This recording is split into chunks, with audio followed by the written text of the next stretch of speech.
মৰমৰ ছাত্ৰ ছাত্ৰীসকল কেপচুল কোচিং চেণ্টাৰ ইউটিউব চেনেললৈ আপোনালোকক আজি পুনৰবাৰ স্বাগতম।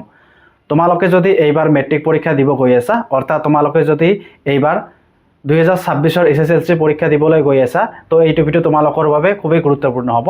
কিয়নো এইটো ভিডিওত আমি আলোচনা কৰিম অসমীয়াৰ 5টা গুৰুত্বপূৰ্ণ ৰচনা, যিটো তোমালোকৰ পৰীক্ষাৰ বাবে খুবেই গুৰুত্বপূৰ্ণ হ'ব। তো তোমালোকে যদি এই 5টা কমন এছে তোমালোকে বা ৰচনা তোমালোকে চাই যোৱা, ইয়াৰ পৰা এটা নহলে এটা তোমালোকে 100% কমন পৰিব। তো তোমালোকে ভিডিওটো স্কিপ নকৰাকে লাষ্টলৈকে চাই থাকিবা। তো 1 নম্বৰটো হ'ল অসমৰ নিবনুৱা সমস্যা, এইটো ভেৰি ইম্পৰ্টেণ্ট।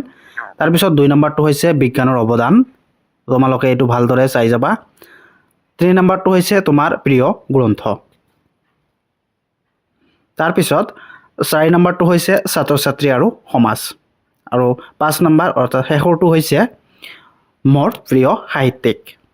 যদি এই 5টা এছেৰ উত্তৰকেইটা বিচৰা, তো মই তোমালোকৰ সুবিধাৰ বাবে কমেণ্ট বক্সত এই 5টা এছেৰ উত্তৰকেইটা তোমালোকৰ কমেণ্ট বক্সত পিন কৰি দিম। তো তোমালোকে কমেণ্ট বক্সত গৈ উত্তৰকেইটা পাবা। তো তোমালোকে কমেণ্ট বক্সত গৈ উত্তৰকেইটা ভালদৰে চাই ল'বা।